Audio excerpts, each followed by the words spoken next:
బంధువులందరికీ నమస్కారము. మన ధర్మం లోపల గురుర్ బ్రహ్మ గురుర్ విష్ణు గురుర్దేవో మహేశ్వర గురుర్ సాక్షాత్ పరం బ్రహ్మం తస్మై శ్రీ గురవే నమః అంటుంది మన ధర్మం. అంటే గురువు బ్రహ్మ, గురువు మహేశ్వరుడు, గురువే విష్ణువు. మరి అలాంటి ప్రాధాన్యత మన ధర్మము గురువుకి ఇచ్చింది.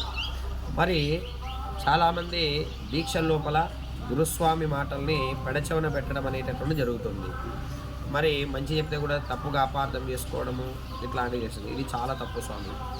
మరి ఎందుకోసము గురువును మనము దైవంగా భావిస్తున్నాము అనేటటువంటిది ముందుగా మనము అర్థం చేసుకోవాల్సిన అవసరం ఉంది.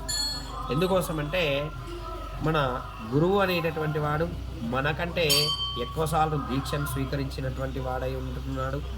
తర్వాత ఎక్కువసార్లు దీక్ష స్వీకరించడం వల్ల ఎక్కువసార్లు మనకంటే మంత్ర జపాన్ని చేసినటువంటి లక్షణం కలిగినటువంటి వాడు ఈ యొక్క గురువు. మరి కాబట్టి ఇలాంటి గురువు దేవునికి సన్నిహితంగా ఉంటాడు. ఎందుకోసమంటే మనకంటే ఎక్కువసార్లు నామాన్ని స్మరించిండు, మనకంటే ఎక్కువసార్లు ఈ యొక్క జపాలను చేసిండు, మనకంటే ఎక్కువసార్లు స్వామిని సేవించిండు. కాబట్టి ఆ గురువు అనేటటువంటి వాడు మనకంటే కూడా ఖచ్చితంగా గొప్పవాడై ఉంటాడు. ఇంకొక సందర్భం ఏంటంటే మరి దీక్ష స్వాములు కూడా ఈ యొక్క విషయాన్ని గమనించాలి. మరి ప్రతి మనిషి లోపల కొన్ని వ్యసనాలు అనేటటువంటివి తప్పనిసరిగా ఉంటాయి. మరి ఒక్కొక్కసారి మాలను వేసుకొని ఒక్కొక్క వ్యసనానికి మనము దూరం అవుతూ ఉండాలి. మరి ఆ విధంగా చేయడం వల్ల మరి కొన్నిసార్లు మాల వేయడం వల్ల మనము పరిపూర్ణత అనేటటువంటిది మనకు వస్తుంది. మరి అది దైవత్వాన్ని మనకు తెచ్చిపెడుతుందన్నమాట. ఉదాహరణకు ఒక వ్యక్తికి పొగ తాగడము, మద్యం సేవించడము ఇలాంటి చెడ వ్యసనాలు ఉన్నాయనుకోండి. మొదటిసారి మాల వేసినప్పుడు ఒక వ్యసనాన్ని వదిలేయాలి, అంటే బీడీలు సిగరెట్లు తాగడం బంద్ చేయాలి. ఇంకొకసారి మాల వేసినప్పుడు మద్యం తాగడం బంద్ చేయాలి. ఇంకోసారి మాల వేసినప్పుడు మాంసాహారాన్ని భుజించడం. ఈ విధంగా చేస్తూ పోతుందంటే మనము దేవునికి దగ్గరగా అవుతాము.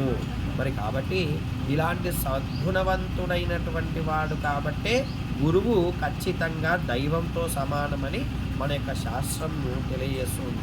కాబట్టి గురువులను ఖచ్చితంగా మనకంటే గొప్పవారు గురుస్వాములు. మరి కాబట్టి గురుస్వాములు చెప్పినట్టు వినండి. గురుస్వామి యొక్క ఆజ్ఞను మీరంతా కూడా మితిమీరకుండా పాటించండి.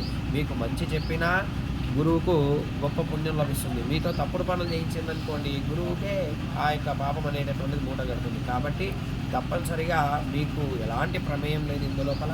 కాబట్టి మీరు గురుస్వామి చెప్పిన విధంగా వినండి, గురుస్వామి చెప్పిన విధంగా ఆచరించండి.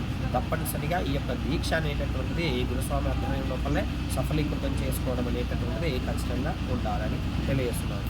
మరి మన ఏరియాలకు వచ్చేసినంటే చాలామంది గురుస్వాములు అనేటటువంటి వాళ్ళు ప్రతి గ్రామం లోపల ఉంటారో ఆ గురువులు ఆదరించి వారు చెప్పిన విధంగా విని ఆ యొక్క దీక్షను సఫలీకృతం చేస్తారని తెలియజేస్తున్నాను. స్వస్తి.